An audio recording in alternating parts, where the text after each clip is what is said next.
사랑의 하나님, 오늘도 우리를 불러주신 그 은혜를 따라 하나님의 존전에 나옵니다. 오늘도 우리들의 귀가 주님의 음성을 듣기 원하며 우리들의 눈이 주님의 영광을 배웁기 원합니다. 주님, 오늘도 이곳에 계셔서 우리들을 맞아 주시되 오늘도 우리들을 주님의 영광 가운데로, 그 은혜 가운데로 이끌어 주시옵소서. 하나님, 우리가 부족하고 자격이 없는 존재임을 주님께 먼저 고백합니다.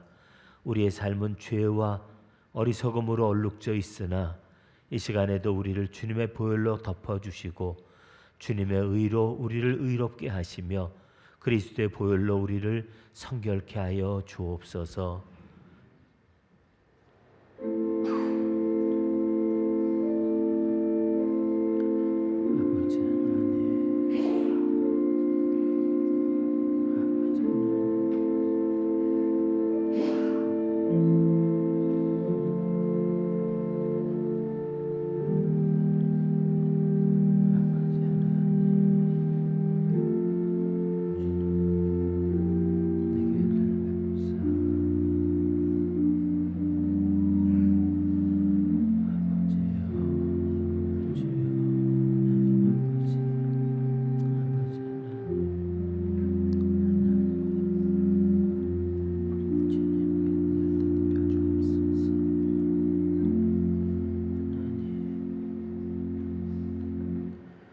오늘도 우리가 고백하는 기도를 들으시며 사모하고 오늘도 주님을 사모하는 우리들 가운데 오늘도 은혜를 베푸시는 주님의 오늘도 사랑이 우리와 함께 하심을 믿사오니 우리로 성결한 자로 주님 앞에 서게 하옵소서. 하나님 앞에 예배할 수 있는 예배자로 우리를 용납하여 주옵소서. 우리 주님 예수님 이름 받들어 기도하옵나이다. 아멘. 오라, 우리가 굽혀 경배하며 우리를 지으신 여호와 앞에 무릎을 꿇자. 대저 저는 우리의 하나님이시요 우리는 그의 기르시는 백성이며 그 손의 양이라. 너희가 오늘날 그 음성 듣기를 원하노라. 아멘.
주님께서 가르쳐 주신 기도로 함께 기도하겠습니다.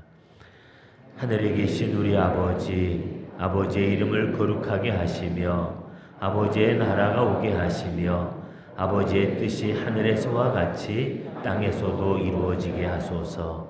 오늘 우리에게 일용할 양식을 주시고 우리가 우리에게 잘못한 사람을 용서하여 준 것 같이 우리 죄를 용서하여 주시고 우리를 시험에 빠지지 않게 하시고 악에서 구하소서.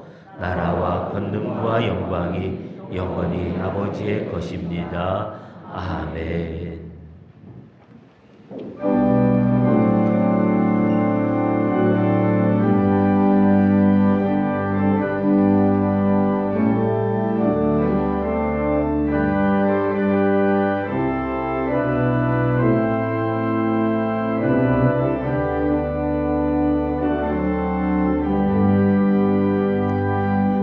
세상 모두 사랑 없어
원하네.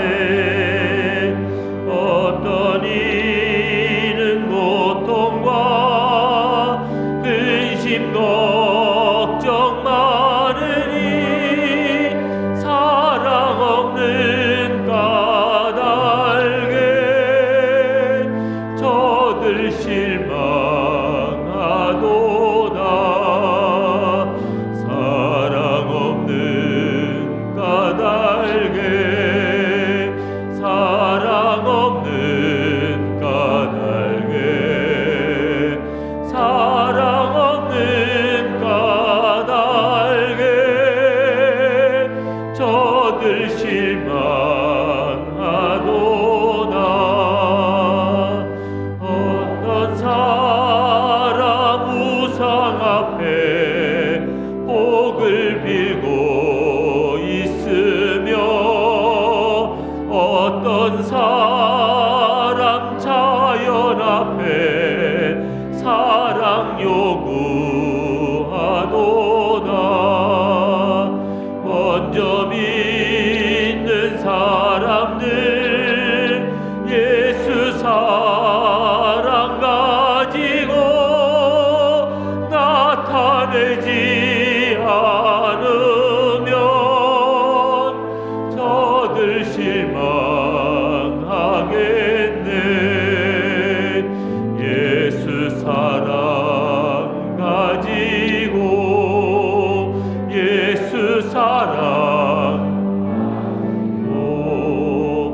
나타내지 않으면 저들 실망하겠네. 기갈 중에 있는 영혼 사랑받기 원하며 아이들도 소리 질러 사랑받기 원하네. 저들 소리 들을 때 가서 도와줍시다. 만민 중에 나가서 예수 사랑 전하세. 예수 사랑 전하세. 예수 사랑 전하세. 만민 중에 나가서 예수 사랑 전하세.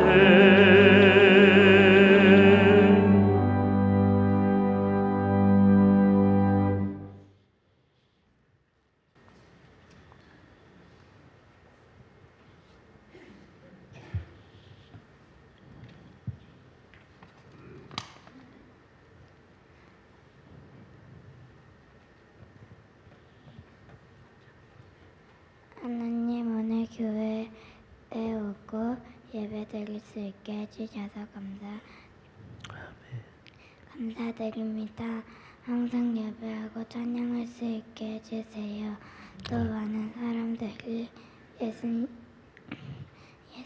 믿고 예배드릴 수 있게 해주세요. 목사님이 우리에게 말씀을 잘 전달할 수 있게 도와주세요. 또 전도사님과 선생님이 우리를 잘 가르칠 수 있게 도와주세요. 이번 주도 행복하게 살 수 있게 도와주세요. 예수님의 이름으로 기도드렸습니다. 아멘.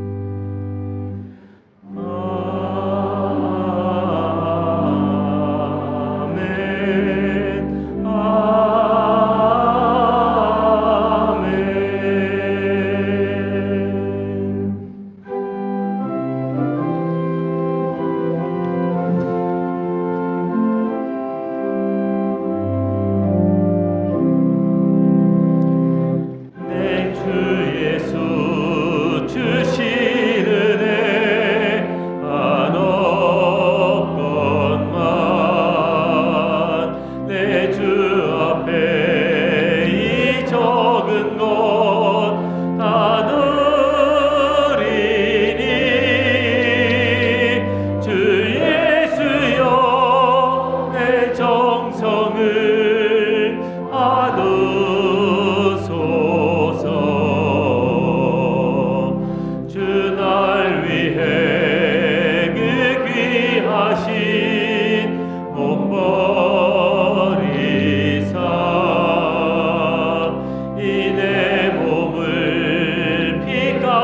것으로 사셨으니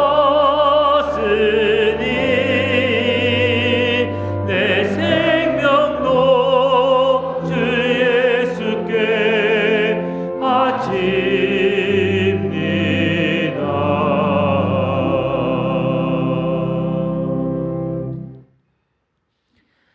하나님 감사합니다.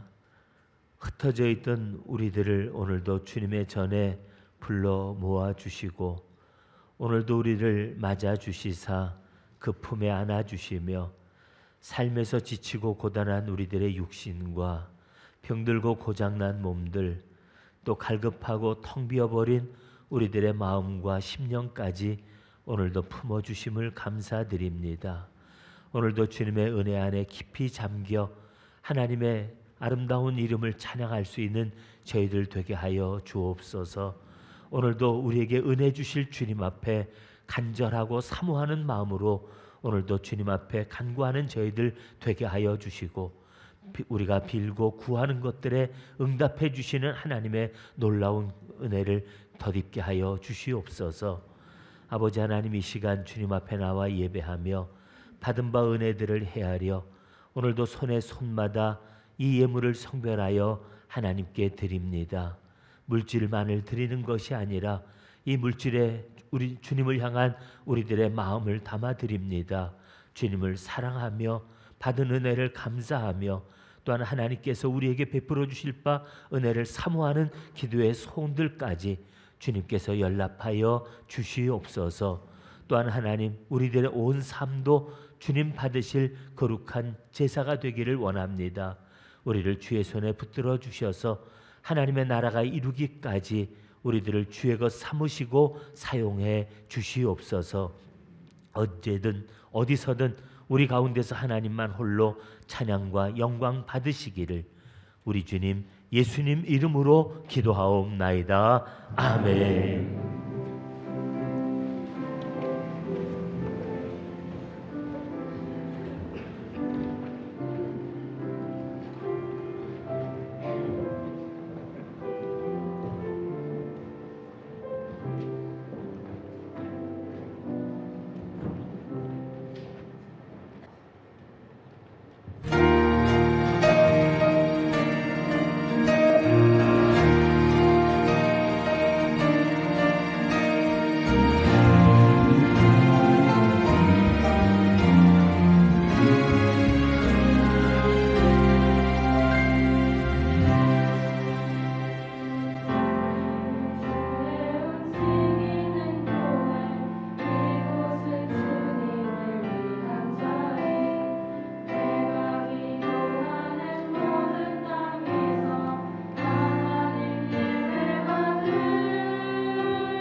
우리 학생들이 숫자가 많다 보니까 들어오고 나가는데도 시간이 꽤 걸리네요.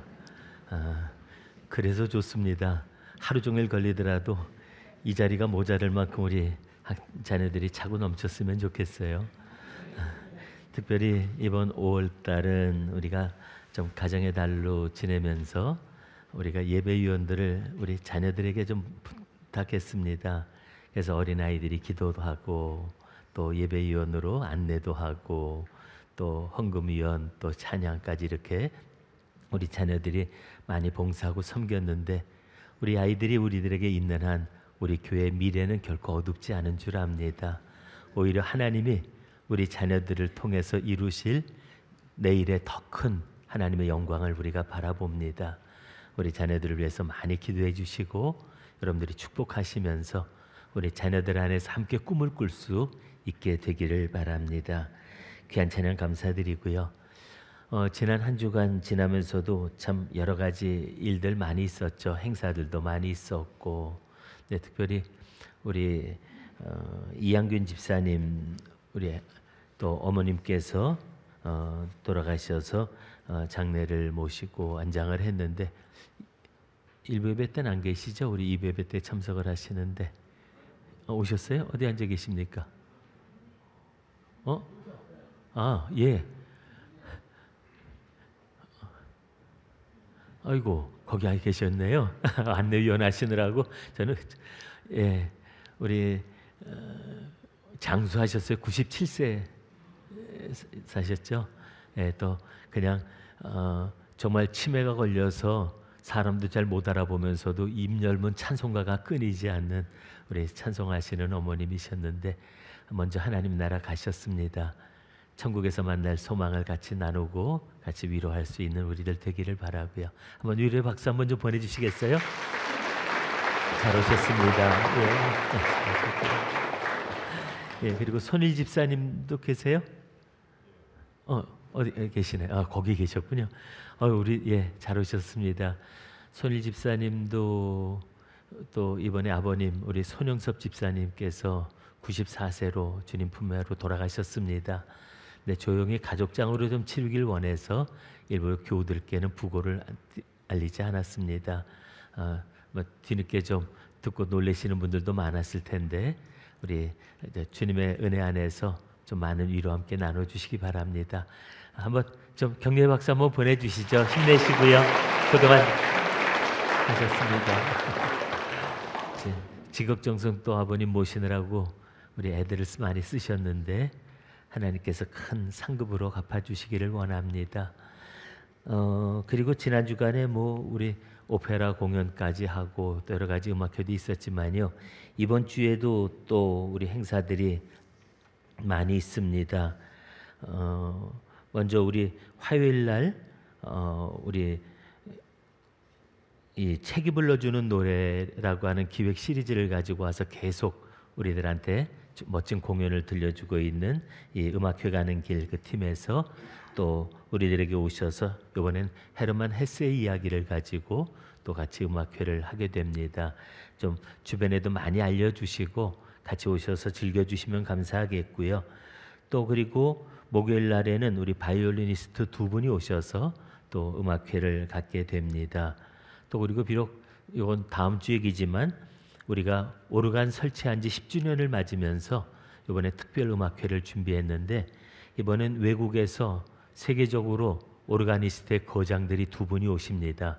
그래서 6월 4일과 11일 두 번에 걸쳐서 또 우리가 아주 귀한 연주자들을 만나게 되는데 이 악기가 어떤 소리까지 낼 수 있는지 한번 여러분들도 와서 들어보시고 주변에 많은 분들한테 우리 이런 좋은 음악회를 통해서 한번 우리가 성전을 또 들어와 볼 수 있도록 우리 믿음의 사람들을 만날 수 있도록 여러분들이 잘 좀 인도해 주시기를 부탁을 드립니다. 또 목요일 날에는 우리 그 온세미로에서 사진전도 열리게 됩니다. 사진전도 많이 오셔서 오픈할 때 같이 봐주시기 바라고요.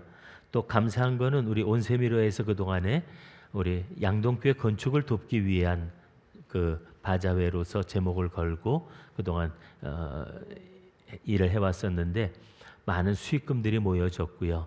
또 개인적으로 헌금해 주신 분도 좀 있고 해서 이번에 양동교회에 500만 원의 건축비를 좀 지원할 수가 있었습니다. 도와주시고 관심 가져주신 모든 분들에게 다시 한번 감사를 드립니다. 오늘도 주님의 은혜가 우리 교회를 통해서 하나님의 큰 영광 나타낼 수 있도록 우리를 사용해 주시기를 다시 한번 원하면서 여러분들이 주보에 기재되어져 있는 것들 듣고 잊어버리지 마시고요. 관심 가지고 기도도 해주시고 참여할 수 있으면 참여도 해주시고 또 여러분들이 할 수 있는 방법으로 같이 협력해 주시기를 당부드리겠습니다. 이제 우리 같이 한번 인사들 나누면서 축복하는 시간 갖겠습니다. 옆에 계신 분들 한번 잘 오셨습니다 하고 인사들 나눠주시고 은혜 많이 받으시라고 인사해 주시고요. 함께 찬송하며 축복합니다. 당신은 소중한 사람, 당신은 존귀한 사람,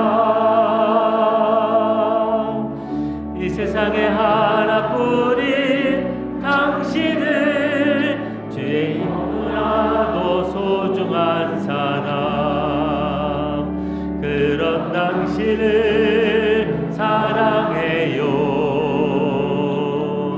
그런 당신을 축복해요. 사랑받기에 합당한 당신을 주의 이름으로 사랑합니다. 우리 자녀들을 축복합니다. 당신은 소중한 사람, 당신은 존귀한 사람, 이 세상에 하나뿐인 당신은 내게 너무나도 소중한 사람, 그런 당신을 사랑해요. 그런 당신을 축복해요. 사랑받기에 합당한 당신을 주의 이름으로 사랑합니다.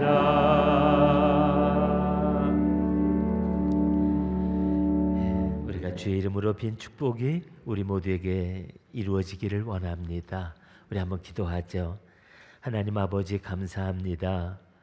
오늘도 우리 자녀들이 주님을 찬양하며 하나님 앞에 영광을 돌렸습니다.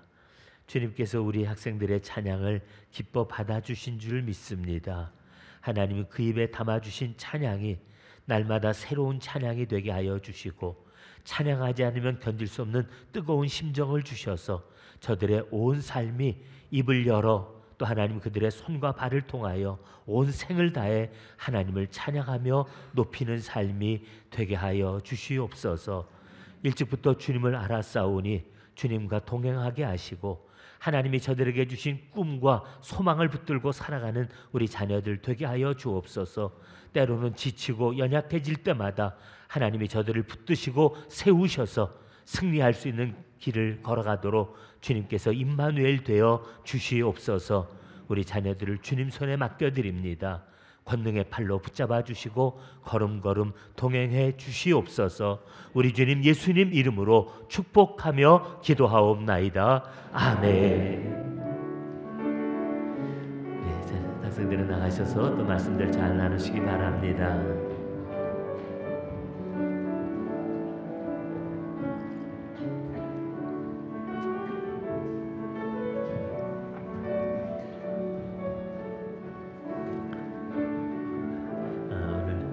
아름다운 찬양 감사합니다. 또 가서 말씀들 잘 나누세요.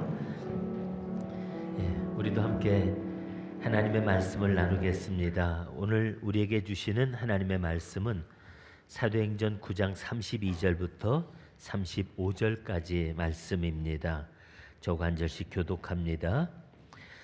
그때 베드로가 사방으로 두루 다니다가 루다에 사는 성도들에게도 내려갔더니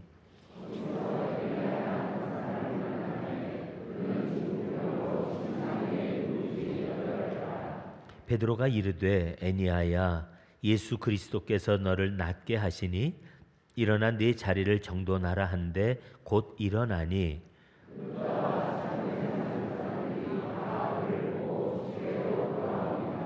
아멘.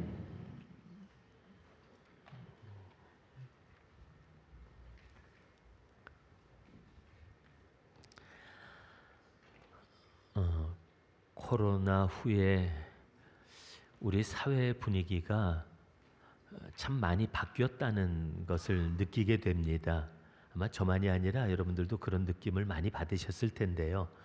안 그래도 우리 사회가 개인주의가 굉장히 팽배해 있었는데 코로나를 겪으면서 이 3년이라는 시간이 사람들과의 접촉을 꺼리는, 그리고 그저 자기 혼자만을 생각하는 그런 어떤 세태로 더 많이 변해버렸다 하는 것을 느끼게 됩니다. 그래서 이제는 식사하는 자리도 가보면 예전에는 그래도 식탁을 놓고 둘러앉는 식당의 구조였는데 요새는 식당이고 뭐 편의점이고 이런 데 가보면요, 그냥 창 앞에 쭉 나란히 테이블 놓고 그냥 혼자 밥 먹는 자리, 그런 것들이 굉장히 많이 늘어났고 거기 앉아서 홀로 밥 먹고 있는 친구들 굉장히 많아졌다는 느낌을 받게 됩니다. 또 그리고 이제는 뭐 혼자서 그저 스마트폰을 들여다보든지 컴퓨터를 켜놓고 그걸 보고 작업을 하든지 이제는 사람들과의 만남보다는 이제 거기에 이제 빠져 있는 친구들이 많은데, 그래도 그나마 사회 활동을 하는 사람들은 난데요. 점점 사회 분위기가 이렇게 되다 보니까 웬만하면 아예 그저 집에서 나오지도 않는 이제 그런 사람들도 적지 않게 늘어났다는 얘기를 많이 듣게 됩니다. 그러니까 집에서 아예 안 나와요. 심지어는 식구들이 있으면 자기 방에 들어가서 안 나오는 사람들, 어쩌면 심각한 우울증에 빠져서라도 그저 자기 혼자 세계 속에 빠져 사는 사람들이 이제 무척 많아졌다는 것을 우리가 이제 느껴보게 됩니다. 좀 답답하지 않으세요? 근데 사람을 만나기를 너무 꺼리고 차라리 집에서 고양이나 강아지하고는 지내도 사람하고는 같이 살기 힘들어하는 이런 세태로 변해버리고 마는 것을 우리가 지금 보고 있고요. 또 뭐 그런 건 아니래도요. 제 친구 중에 지난번에도 한번 말씀드렸던 한 친구는 일찍부터 주식의 맛을 알았어요. 아주 큰 돈을 벌어봤어요. 그래서 지금 수십 년 세월 동안 방 안에다가 모니터 쫙 늘어놓고 그리고서 그 주식을 동향을 살펴보느라고 방 밖을 나오지를 못합니다. 뭐 통장에서 금방 돈이 어마어마한 돈들이 갑자기 들어왔다가 또 빠져나가고 하고 하니까요. 그걸 눈을 뗄 수가 없는 거예요.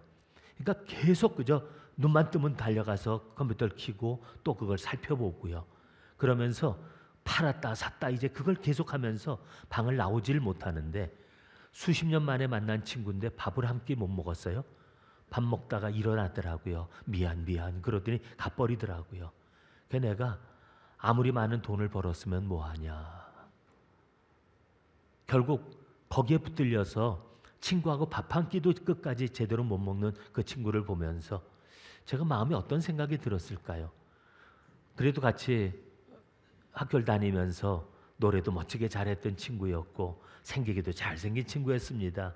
아마 사람들 앞에서 무대에서 노래도 하면서 계속 활동했으면 나름대로 뭔가도 잘할 수 있는 친구였다고 저는 그렇게 확신합니다. 그런데 사람들과 앞에서 만나는 그런 세계보다는 그저 모니터하고 대화하는 그곳 속에 빠져들어가서 그 세계 속에 살아가는 그 친구 모습 보면서 제 마음에 어떤 생각이 들까요?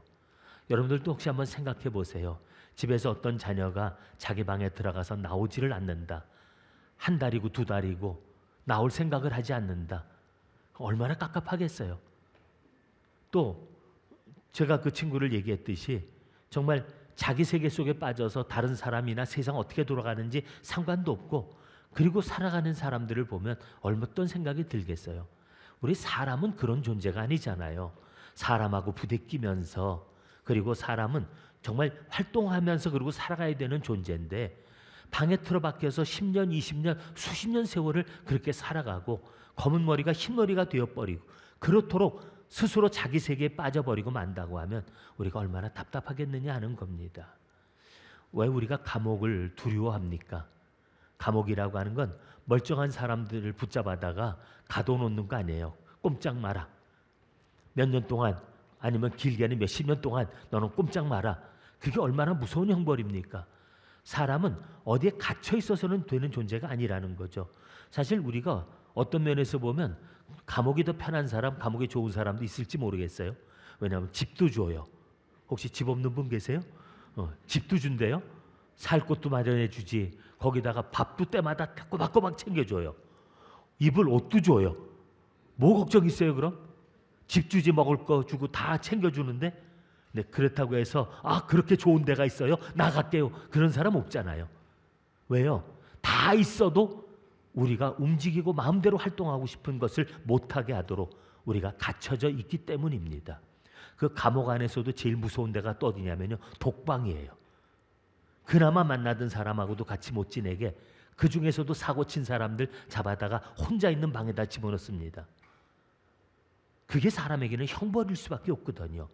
근데 누가 벌을 준 것도 아닌데 스스로가 자기를 자기 세계에다 가두어버리고 사는 사람들, 그런 사람들을 보면 옆에 있는 사람들은 속이 터지죠.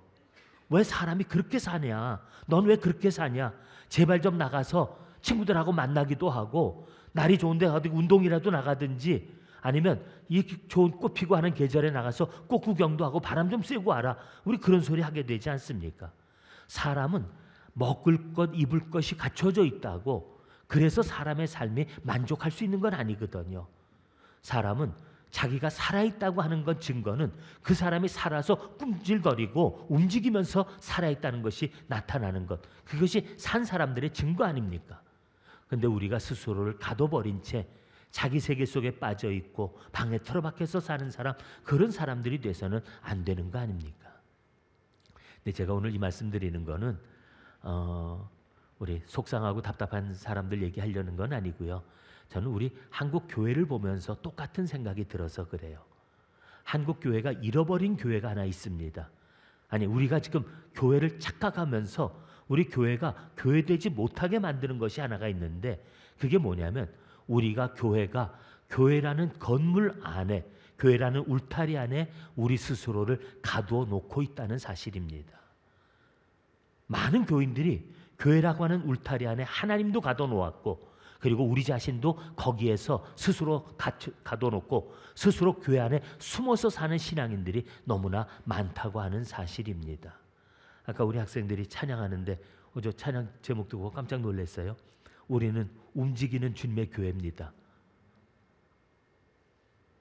그런데 우리 한국교회가 정말 움직이는 교회일까?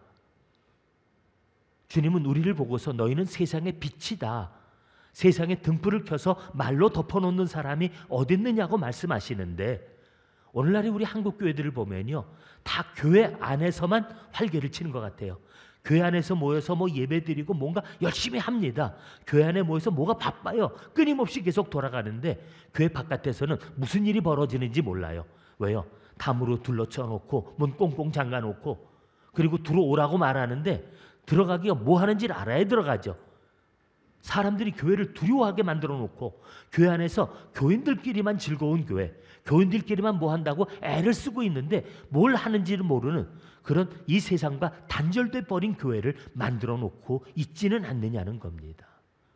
오늘 말씀을 우리가 보면요, 이 베드로라는 사람의 얘기가 나오는데, 그가 예루살렘에서 여러 지방을 두루 다니다가 드디어 어디까지 갔냐면 루따라고 하는 지방에까지 내려갔더니 하는 말씀이 있습니다. 사방을 돌아다녔다 하는 얘기가 나오고, 그리고 그가 루따까지 내려갔다는 얘기가 나오는데, 오늘 여기서 베드로가 가만히 예루살렘 성전 안에 앉아 있었다는 것이 아닙니다. 교회 안에 그냥 스스로 거기 머물러 있었다는 얘기가 아니라 베드로도 끊임없이 돌아다니고, 그리고 다니다가 오늘 루따까지 왔다는 얘기를 이 성경이 우리들에게 해주고 있습니다. 근데 지금 이건 베드로 얘기만이 아니죠. 우리가 아는 대로 성도들을 한번 생각해 보세요. 초대교회 성도들이 예루살렘 성전에 올라갔습니다. 거기가 교인들의 집이었나요? 거기가 교인들의 교회였었나요? 아니었습니다. 거기에는 누가 있었냐면요, 제사장들이 있었습니다. 그들이 성전이라고, 여긴 우리 땅이라고, 그 성전에는 제사장들이 들어가서 제사를 드리는 곳이었고요. 초대교회 성도들은 예루살렘 성전에 갔지만 그 성전에 간 이유가 뭐냐면 그들이 그곳에 사람들이 모이기 때문에 예수님을 증거하기 위해서, 전도하기 위해서 갔다는 겁니다. 교인들이 갈 수 있는 자리가 고작 어디였느냐? 솔로몬 행각이었습니다. 그건 그 성전이라고, 우리가 예루살렘에 들어가면 주랑이 쭉 세워져 있는, 사람들이 모이는 그런 광장이었습니다. 그 광장에는 늘 사람들이 모여서 버글거리고 있었는데 교인들이 거기를 찾아간 겁니다. 왜요? 거기는 예배 드릴 수 있는 자리도 아니었고요. 그리고 거기서 교인들끼리 모여서 뭘 할 수 있는 곳이 아닙니다. 할 수 있는 건 뭐냐? 사람을 만나러 갔고, 만나러 간 이유는 뭐냐면 복음을 전하기 위해서, 예수 그리스도가 바로 우리의 주님이시라는 것을 전하기 위해서 찾아갔던 겁니다. 스데반도 거기 가서 전도하다가 사람들한테 돌에 맞아 죽었던 겁니다. 우리가 아는 빌립의 얘기도 사도행전을 통해서 계속 나왔죠. 빌립의 얘기를 보니까 하나님께서 그를 갖다 보내셨어요. 그래서 그는 사마리아로 갔습니다. 사마리아로 가서 복음을 전하면서 하나님의 놀라운 은혜를 증거했고요. 하나님이 성령께서 그를 이끌어 가셔서 광야로까지 데려가셨어요. 에티오피아 사람 하나가 가는데 그 사람 만나라고 그를 보내셔서 광야까지 내려갔었습니다. 그리고 그는 아소도르 지방에 나타나서 또 복음을 전하다가 가이사라로 갔다. 얘기가 빌립에 대한 얘기에서 나오지 않습니까? 우리가 사울의 얘기도 우리가 그동안에 계속 말씀을 나눴는데, 그는 처음에는 예수 믿는 사람을 잡으러 갔었지만요, 거기서 예수님을 만나고 난 다음에 다메섹 여러 회당을 다니면서 주님의 이름을 증거하는 사람이 되었습니다. 거기서 죽이려고 하니까 도망쳐서 예루살렘에 와서 또 회당에서 복음을 증거하는 사람이 되었습니다. 가만히 어느 곳에 앉아있는 사람들이 아니었습니다. 어디에 자리 만들어 놓고 건물 하나 지어놓고 거기 숨어있는 사람들이 아니었습니다. 끊임없이 계속 돌아다니는 사람이었고요.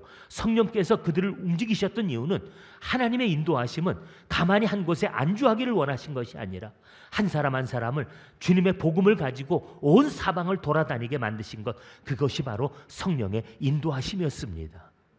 우리가 지금 착각하고 있는 게 하나가 있어요. 뭐냐면 우리가 교회는 하나님의 집이다, 하나님은 여기 계신다, 이러고 말씀합니다. 맞는 얘기입니까? 틀리는 얘기입니까? 맞기도 하고 틀리기도 해요. 하나님이 여기도 계시니까요. 여기 그렇다고, 하지만 여기만 계시는 분은 아니죠. 그런데 하나님을, 우리는 교회를 져놓고 나서 여기는 하나님의 집입니다, 하나님이 여기 계십니다 라고 얘기하는 것까진 좋아요. 그런데 하나님이 여기 계시니까 하나님 뵈러 온대요. 그리고 여기서 모여서 우리끼리 여기는 하나님의 세계, 천국에 이미 벌써, 그러면서 우리는 세상과 담을 쌓아버렸거든요. 근데 여러분, 우리가 성전을 짓는 일에 열심히였고, 한국교회도 참 많은 성전을 지었고 지금도 짓고 있지만요, 우리가 성전을 지을 때 다시 한번 생각해야 될 것이 있습니다. 그건 뭐냐면 하나님께서 다윗이 성전을 처음 지으려고 했을 때 하나님이 기뻐하셨냐는 거죠. 모세에게 지으라고 했던 그 성막은 한 장소에 고정된 것이 아니었습니다. 이스라엘 백성과 함께 떠돌아다니기 위해서 성막을 세우게 하셨던 겁니다. 그 성막은 뭐냐면요, 이스라엘 백성들과 함께 이사 다니는 거였어요. 함께 움직이는 교회였어요. 그래서 하나님이 너희들 가운데 계시다는 상징으로 성막을 주셨고, 하나님이 그곳에 머물러서 영광을 나타내셨지만 그 이유는 뭐냐? 너희 가운데 하나님이 계시다는 것을 보여주는 상징이었습니다. 끊임없이 계속 떠돌아다녔잖아요. 구름이 떠오르면 짐 쌌습니다. 자기들 천막만 꾸린 것이 아니라 레위 지파들은 성막을 뜯었어요. 다 뜯어가지고서 보따리를 다 싸고 다 어깨에다 메고 술에다 싣고, 그리고 같이 움직입니다. 하나님의 구름이 다시 머무는 곳이 있으면 거기다가 다시 성막을 세우고 그 주변에 텐트를 칩니다. 하나님의 교회는 저들과 함께 움직이는 교회였어요. 근데 솔로몬이, 먼저 다윗이 성전을 짓고 싶은 마음이 있었어요. 자기가 자리에 딱 잡고 앉아보니까, 궁전에서 생활하다 보니까, 나는 편안하고 좋은데, 나는 이런 집에서 사는데 하나님의 교회가 여전히 거기 있구나. 성전을 지으려고 했습니다. 하나님이 그때 지어라 고맙다 그랬습니까? 물어보셨어요. 내가 나를 위하여 내 거할 곳을 짓겠느냐? 내가 너 이전에 그 누구 보고 나를 위해서 집을 지으라고 한 일이 있었느냐라고 물어보십니다. 하나님 그런 일 없으셨습니다. 그러나 그 다윗의 마음을 아셨기에 그를 축복하셨고 성전을 짓도록 허락하셨습니다. 하지만 내 아들 솔로몬이 지을 것이다. 근데 솔로몬은 그 뜻을 알았어요. 성전을 지어놓고 나서 그가 하나님 앞에 드렸던 고백이 뭡니까? 하나님이 정령으로 이 땅에 거하시겠습니까? 하늘과 하늘들의 하늘이라도 주를 용납하지 못하겠거든 하물며 내가 건축한 이 성전이오리까? 그가 하나님께 고백합니다. 그러면서 그가 하는 말이 뭐냐면 많은 사람들이 또 어떤 어려운 일을 당해서 이 성전을 바라보며 하나님께 기도하거든 하나님은 계신 곳 그 하늘에서 들으시사 저들의 죄를 사하여 주옵소서. 그게 솔로몬의 기도였습니다. 성전은 주님의 이름을 두었던 곳이고 상징으로 그들 가운데 있었던 곳이고 성전을 향하여 기도하는 소리를 하나님은 하늘에서 들으사 저들의 죄를 사하여 주옵소서. 하나님이 계신 자리는 그 성전에 갇혀 계셔서는 안 될 분이시기 때문입니다. 하나님은요 땅에도 주인이시고 하늘에도 주인이십니다. 교회 안에만 계신 분이 아니라 우리가 살아가는 삶의 자리 온 세상 가운데 하나님은 계시는 분입니다.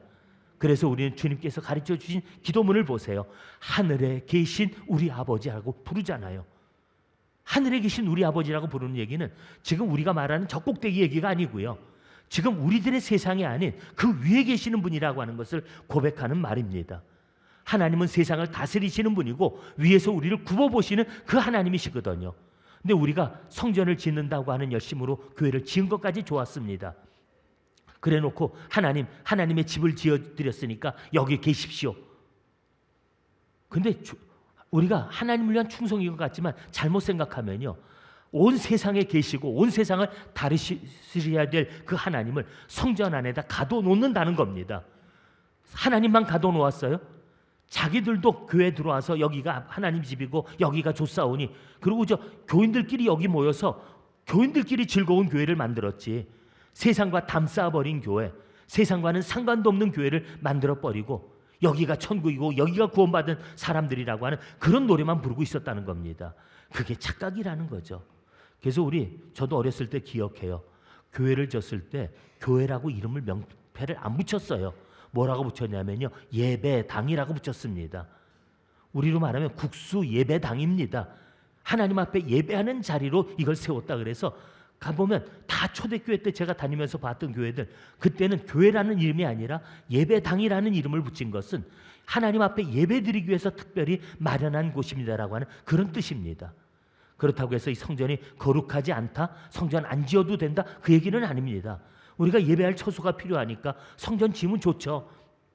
이곳에 주님의 이름을 두셨으니까 이곳에 와서 우리가 주님을 만나뵐 수 있죠. 좋은 일입니다. 하나님께 감사할 일입니다. 하지만 이 성전이 없다고 해서 우리가 하나님 앞에 예배드리지 못하느냐? 이 성전이 없어지면 우리가 그럼 우리의 믿음도 무너지느냐? 아니라는 겁니다. 전에도 한번 기도하면서 그 말씀을 드렸지만 북한의 교회 다 무너졌어요. 그랬다고 해서 그곳에 교회가 없습니까? 아니요. 오히려 건물은 다 무너졌을지 몰라도 예수님을 믿는 사람들은 여전히 살아있고요. 그들 속에서 입으로 전해지는 복음의 역사, 그들 속에서 믿음의 역사는 더 놀랍게 일어납니다. 우리가 북한을 위해서 기도하는 소리보다요 북한에서 우리를 위하여 기도하는 소리가 더 뜨겁다는 거 잊어서는 안 될 겁니다. 우리는 숫자는 많고 교회도 많이 있는 것 같지만 우리 안에서는 정말 역동성이 떨어지지만요 그들은 목숨 걸고 예수 믿는 사람들입니다. 죽고 살기로 주님 붙들고 살아가는 사람들입니다. 입을 뒤집어 쓰고 혼자서 숨어서 성경 말씀을 암기송하며 웅성웅얼거리면서 찬송을 불러도 그 자리가 하나님 앞에 예배하는 거룩한 교회고요. 그 사람들끼리 만나서 서로 눈짓으로 주고받으면서 서로 복음을 전하고 같이 격려하고 하는 그곳에서 하나님의 놀라운 복음의 역사가 나타난다는 겁니다. 우리가 잃어버린 교회가 무엇입니까? 교회 건물 잘 지어놓고 여기에 수많은 사람이 모이는 것까지는 잘했지만 정말 우리가 가져야 될 역동성을 잃어버렸다는 거예요. 예수 믿는 사람들이 복음의 열정을 가지고 온 사방을 다니면서 주님의 복음을 증거해야 되고 하나님의 사람으로 살아가면서 주님의 영광을 나타내야 될 텐데 세상과 단절된 채 여기에 모여버린 교회, 스스로 갇혀버린 이런 교회가 되고 말았던 것을 우리가 생각해 보면서 다시 한번 초대교회를 우리가 돌아보자는 겁니다. 하나님의 성령은 그들로 건물을 짓고 그 안에 머물러 있게 하지 않으셨습니다. 보내셨어요. 너희가 오직 성령이 너에게 임하시면 예루살렘과 온 유대와 사마리아와 땅 끝까지 이르러 복음의 증인이 되리라. 그게 교회였습니다. 그 가운데서 이렇게 지어놓고 여기가 교회, 그리고 여기가 천국, 이것이 하나님이 원하시는 것이 아니었고요. 진짜 교회는 여기서 함께 예배드리고 지금부터 흩어져 나갈 우리들 한 사람 한 사람이 하나님의 교회고요. 여러분들을 통해서 나타낼 영광의 역사가 진짜 하나님의 교회가 나타내는 하나님의 역사라고 하는 것을 우리가 결단코 잊어서는 안 된다는 겁니다. 베드로가 온 사방을 두루 돌아다니면서 루다까지 내려왔다. 그 말 속에서 쉬지 아니하고 찾아다니는 모습. 사도 바울은 복음의 전도자로 세움을 받았습니다. 그가 많은 교회를 세웠습니다. 건물 지었다는 얘기가 아니에요. 예수 믿는 가정들이 생겼습니다. 그 가정들이 교회였어요. 그러면서 그는 계속 다니면서 복음을 전하고, 그래서 그가 편지 썼던 걸 보면 아무개네 집에 있는 교우들에게 문안하노라. 아무개의 집에 있는 교우들에게 내가 문안하노라. 끊임없이 계속 나와지는 편지는 계속 가정들을 돌아보는 것이 이 사도 바울의 편지에서 나와지고 있는 얘기들입니다. 그러면서 그는 땅 끝까지 가서 복음을 전하는 일에 자기 생명을 내던졌던 사람이에요. 끊임없이 계속 가만히 있지 못하는 것, 움직이게 만드시는 하나님의 성령, 그 나로 하여금 복음에 붙들려서 가만히 있지 못하게 하시는 그 성령님의 사람으로서 내가 가는 곳이 교회가 되어져야 되고, 내가 가는 곳이 복음을 전하는 선교지가 되어야 하는 것, 그것이 바로 하나님의 교회가 가져야 될 진정한 모습이라고 하는 겁니다. 믿는 사람 다 불러들여서 여기서 우리끼리 예배드리다가 끝나고 가면서 쉿 그러고 흩어지는 거 아니라는 거예요. 그들이 오늘 다니면서 복음을 전하고 다녔고요. 그들이 그렇게 다녔던 이유가 뭡니까? 오늘도 베드로가 온 사방을 다니다 루다에 온 얘기를 하고 있습니다. 루다까지 찾아왔던 이유가 뭘까요? 뭐 괜히 할 일 없으니까 차 마시면서 수다나 떨려고 사도 베드로가 이 집 저 집 찾아다녔겠어요? 이 마을 저 마을 찾아다녔겠어요? 그저 구경 삼아서 산천 유람하느라고 여기저기 그저 김삿갓 모냥 그러고 돌아다녔겠습니까? 아닙니다. 구원해야 될 영혼들이 있기 때문입니다. 예수님을 전하고 그 복음을 들어야 될 사람들이 살고 있는 곳이기 때문입니다. 그래서 찾아가는 겁니다. 여기 있어서 되는 것이 아니라 여기서 예배드리고 나서부터 시작되는 것이 무엇이냐? 예배드리고 나서 하나님의 말씀을 들었고 복음의 은혜를 우리가 깨달았다면 이 복음을 가지고 내가 가야 될 곳이 어딘가, 내가 만나야 될 사람이 누구인가를 생각하면서 흩어져 나가는 것이 진정한 교회의 모습이라고 하는 겁니다. 할 수 있으면 찾아다니면서라도 복음을 전해야 되는 겁니다. 그것이 베드로의 모습이었습니다. 그가 루다에 갔을 때 거기서 애니아라는 사람을 만났다는 얘기를 합니다. 그 애니아라는 사람 만난 얘기, 수많은 마을을 다녔겠지만 수많은 마을에서 만났던 사람이 한두 명이었겠어요? 있었던 일이 하나둘이었겠어요? 그런데 애니아라는 사람 얘기를 특별히 오늘 성경에 기록을 하고 있습니다. 왜냐하면 이 사람은 너무 중한 병에 걸렸던 사람입니다. 8년 동안 중풍병에 걸려갖고 자리에 누워 있었던 사람입니다. 그냥 말은 쉬운데 집에 8년 동안 중풍병 앓고 계시는 부모님이 계시다든지 그런 환자가 있다고 생각을 해보세요. 집안 모습이 어떻게 되겠습니까? 그 사람의 삶은 어떻겠어요? 여러분, 중풍병 걸리면 다른 데는 다 멀쩡하잖아요. 먹는 것도 잘 먹고요. 그런데 꼼짝 못하고 누워있는 사람입니다. 어떻게 보면 그게 오늘날의 한국교회 같은 모습인지 모르겠어요. 그런데 그를 만났습니다. 근데 그를 만나서 그의 병을 고쳐주었다고 얘기합니다. 근데 우리는 8년 된 병자가 일어났대. 거기다가 일어나서 자리를 정돈하라고 그러니까 8년 동안 누워있던 사람이 일어나서 자리 정돈했대. 지금 우리가 들으면 너무 황당한 얘기 아니에요. 여러분, 한 달만 누워있다 일어나라고 그래도 안 일어나져요. 온몸이 굳어서. 8년 동안 누워있다가 일어나라면 일어나지겠어요? 일어나지도 못할 뿐만 아니라 재활치료하려면요 8년의 곱절은 듭니다. 그런데 일어나라고 그래서 일으켰다. 근데 여러분, 그게 베드로가 일으킨 겁니까? 베드로가 뭐라고 말하냐면요, 주 예수 그리스도가 너를 일으키시니 일어나 자리를 정돈하라.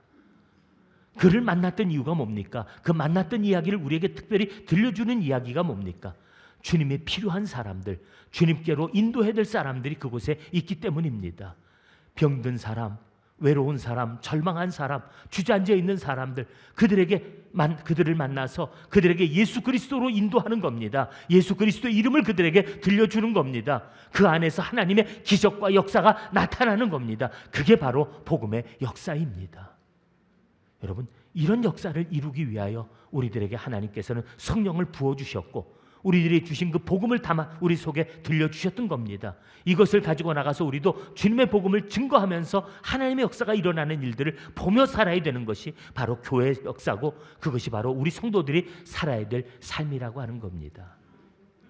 저는 지난 주간에 북한에서 3년 동안이나 감옥 생활을 했던 캐나다 큰빛교회 이면수 목사님 간증을 몇 번을 들었어요. 참 제가 그 얘기 들으면서 얼마나 눈물 났는지 모릅니다. 캐나다까지 이민 가시고 거기서 목회를 하시는 그분이신데, 이분이 북한 선교의 마음에 뜻을 두셨어요. 그래서 30년 동안 북한을 찾아다니는데 150번 정도를 북한에 들어가셨던 분입니다. 그곳에 가서 정말 얼추 잡아서 그들을 위해서 사용한 돈만 550억 정도가 된다고 그래요. 근데 그분이 한 일이 뭐냐? 굶어 죽어가는 사람들 때문에 그 사람들한테 고아들을 계속 거두어서 그들을 먹이고 입히는 일들을 해오셨어요. 그리고 정말 그곳에서 정말 조심조심하면서 그들 속에서 고통받는 사람들에게 그냥 주님의 사랑을 전하며 활동했던 겁니다. 그런데 결국은 본인이 한번 어느 곳에서 간증했던 걸 갖다가 어떤 장로님이 듣고 영상을 찍어가지고 자막까지 달아서 그걸 올려놨어요. 그걸 북한에서 봤습니다. 안 그래도 들락날락거리니까 수상해서 눈여겨보고 있는데, 이제 그 목사님이 한 얘기가 영상으로까지 올라왔으니까 작정하고 이면수 목사님을 체포를 했어요. 감옥 나진에다가 2,000명이 목욕할 수 있는 목욕탕을 지어달라. 2,000명 들어가는 목욕탕 보셨어요? 근데 그걸 지어달라고 그래서 그걸 지어줬대요. 그랬는데 기념식에 참석을 꼭 해달라고 그래서 하루 더 머물렀는데 그날 밤에 체포가 된 겁니다. 작정하고 잡았는데, 그래서 50명이 감시하는 교도소에 혼자 갇혀가지고 3년 동안을 달달 볶였습니다. 재판도 받았습니다. 사형 언도도 받았습니다. 그런데 3년 동안에 그곳에서 모진 고문과 여러 가지 협박을 받으면서 그곳에서 있었던 그 시간들을 간증하는 얘기를 들어보면서 제가 세상에 이런 분도 다 있구나. 우리들은 그냥 예수 믿으면서 좋다, 편하다, 여기가 천국이다 이러고 있는데, 복음을 전하고 싶은 뜨거운 마음에, 특별히 북한에 있는 내 동포들을 어떻게 할까 하는 마음 때문에, 캐나다 시민권을 갖고 있으니까 함부로 할 수 없는 사람이고 들어갈 수 있으니까 북한 땅을 제 집 드나들듯 계속 드나들면서 굶주리는 사람 먹이고 헐벗은 사람 입혀가면서 그들을 위해서 온 헌신을 다 쓰고 있는 거 다 털어서 그들을 위해 살았지만, 한마디 말 한 것, 영상에 올라간 것 때문에 잡혀서 3년 동안 옥고를 치르면서 죽을 고생을 한 얘기를 하는데요. 놀라운 역사가 일어납니다. 3년 동안 그가 그곳에 갇혀 있는 동안에 자기를 감시하던 사람들이 변하기 시작을 합니다. 주님의 복음을 받아들이기 시작합니다. 그에게 주었던 죄목이 뭐냐면 최고 존엄 모독죄. 그거는 김일성 보고 뭐라고 그러면 보나마나 그냥 걸리는 거니까요. 두 번째가 뭐냐면 국가 전복 음모죄. 그것도 특대 국가 전복 음모죄에서, 아니 내가 무슨 국가 전복까지 생각했느냐 그랬더니 하는 소리가, 너 한 사람 들어와서 네가 예수라는 사람을 전하고 네가 선교사니까 그래서 한 사람이 예수 믿게 되면 그 한 사람이 10사람 되고 10사람이 100사람 되고 그러다 늘어나면 우리나라가 무너지는 거 아니냐. 네가 그러니까 국가를 전복하려고 들어온 네 사람 맞지 않느냐. 난 그 얘기 듣고서요, 북한 사람들이 더 잘 알아요. 공산당들이 더 잘 알더라고요. 한 사람 들어와서 예수 전하면 그 한 사람 때문에 10사람이 믿고 10사람이 100사람을 믿게 하고 결국 그래서 자기 나라가 무너질 걸 그들이 알고 있더라고요. 근데 왜 우리는 몰라요? 하나님이 나 한 사람을 통해서 복음을 전하게 하시면 나 한 사람 때문에 얼마나 많은 사람들이 주님을 알게 되고 얼마나 많은 영혼들이 주께로 돌아올 수 있는데, 왜 우리는 여기서 편안하다고 주저앉아 있고 왜 밖에 나가서는 입 다물고 벙어리 노릇하며 살고 있느냐는 겁니다. 주님을 필요로 한 사람, 주님을 만나야 될 그 많은 사람들이 있는데 왜 우리들은 교회 안에서만 신자고 밖에 나가면 자기를 숨기는 일에 급급한 채 살아가고 있느냐는 겁니다. 진짜 교회가 뭡니까? 우리 교회도 잘 졌어요. 하나님께 감사합니다. 이런 교회에서 예배드릴 수 있고 내가 이 교회 목사라고 하는 건 얼마나 큰 자부심이고 자랑인지 모릅니다. 그러나 내게 있어서 더 큰 자랑은 이 교회 건물이 아닙니다. 바로 여러분들 한 사람 한 사람들입니다. 여러분들이 복음에 사로잡혀 있고 복음에 열정이 있고 주님의 말씀에 응답하면서 주님 나를 쓰시겠다면 나도 주님의 일꾼으로 살겠습니다. 복음을 전하는 사람으로 살겠습니다. 그러고 여러분들이 흩어져 나가서 여러분들의 가정 속에서 이웃 속에서 여러분들의 삶 속에서 주님의 이름을 나타낼 때 그것이 진짜 우리 국수교회의 능력이고 우리 국수교회가 하나님의 역사를 감당할 수 있는 진정한 우리 교회의 모습이 되어질 수 있다는 겁니다. 10만 명 모이면 뭐하고 100만 명 모이면 뭐합니까? 교회 안에서 활활 타다가 밖에 나가면 빛이 하나도 새나가지 못하는 교회. 아니요, 주님은 그걸 원하시는 게 아닙니다. 교인이 3명이면 어때요? 10명이면 어때요? 그들이 복음에 붙들린 사람들이 되고 전도하지 않으면 견딜 수 없는 심정을 가지고 자기들의 삶 속에 나가서 주님의 이름을 증거하는 사람들이 되어진다면 그들이 가는 곳마다 교회가 되고 그들 속에서 행하는 일들마다 하나님께서 행하시는 구원의 놀라운 역사가 나타나지 않겠느냐 하는 겁니다. 언제부턴가 주저앉아 있는 교회, 스스로 자기를 건물 안에 울타리 안에 가둬버린 교회, 교회 안에서만 활개치는 우리들의 모습을 다시 한번 보면서 가만히 있지 못했던 성도들, 끊임없이 성령께서 우리들로 하여금 가라고 명령하시고 보내시는 그 말씀 앞에 응답했던 교회를 다시 한번 생각하면서 우리 국수교회는 여러분들이 교회가 되시기를 원합니다. 여러분들 통해 나타내시는 역사가 하나님의 행하시는 놀라운 기적들이 되어지기를 바랍니다. 루다에서 일어났던 이 역사가 우리들이 복음을 전하는 그 현장에서도 나타날 수 있게 되기를 주님의 이름으로 축복하며 여러분들의 삶 속에 하나님이 함께 하시고 주님이 이루어 주시기를 원합니다. 오늘도 하나님께서 우리를 향한 부르심, 그 뜻이 무엇인지를 다시 한번 마음에 새기고 응답할 수 있는 우리 모두가 되어지기를 바랍니다. 이제 함께 일어나셔서 응답의 찬양을 드립니다.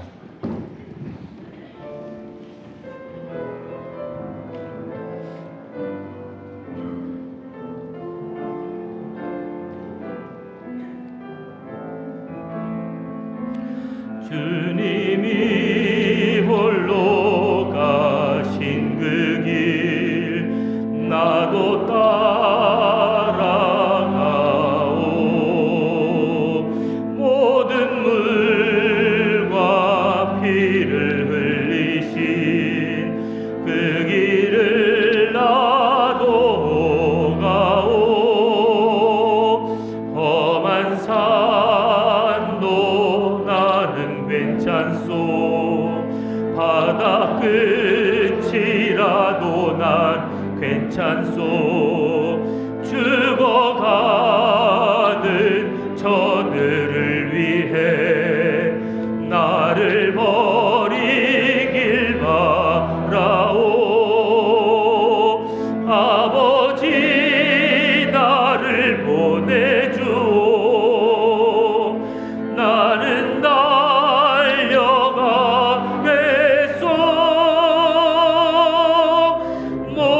목숨도 아끼지 않겠소. 나를 보내주오. 험한 산도 나는 괜찮소. 깊은 지라도 나는 괜찮소. 죽어가는 저들을 위해 나를 버리길 바라오. 아버지 나를 보내주오. 나는 달려가겠소.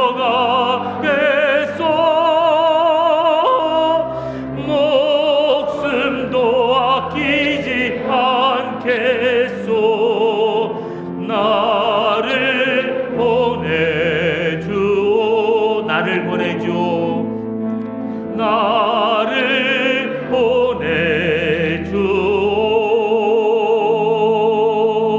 보내주오. 아버지 하나님, 주님께서는 우리 속에 성령을 부어주시며 우리에게 구원의 길을 알게 하시고 놀라운 이 복음의 축복을 우리에게 주시며 땅 끝까지 이르러 복음의 증인이 되라고 우리들에게 당부하고 계시건만 하나님, 우리는 잘 지어진 교회 안에 머물러서 그저 여기서 우리가 살아가는 일에 스스로 만족하며 오늘도 세상과는 단절한 채 혹시 살아가고 있는 저희들의 모습은 아닌지요. 하나님, 다시 한번 끊임없이 움직이게 만드셨던 성령님, 이곳저곳 쉬지 않고 보내셨던 그 성령님의 인도하심을 다시 한번 우리에게도 부어 주시옵소서. 우리들의 길을 인도하사 우리가 가는 곳마다 하나님의 역사가 나타나게 하시고 우리가 있는 곳이 주님의 교회로 변하는 놀라운 역사를 보게 하여 주시옵소서. 아버지 하나님, 우리들을 주의 사람으로 사용하여 주시되 온 땅끝까지 복음이 이르도록 우리 한 사람 한 사람을 주님의 거룩한 교회로 삼아 주시기를 간절히 빌고 원하며, 이제는 우리 주님 예수 그리스도의 은혜와 하나님 아버지의 그 크신 사랑과 성령님의 역사하시며 오늘도 우리를 통하여 그 뜻이 이루기를 원하시는 성령님의 강권하심이 주님, 내가 여기 있나이다, 나도 보내주옵소서 고백하는 사랑하는 주의 백성들 위해 이제로부터 영원까지 함께 계시기를 간절히 축원하옵나이다. 아멘.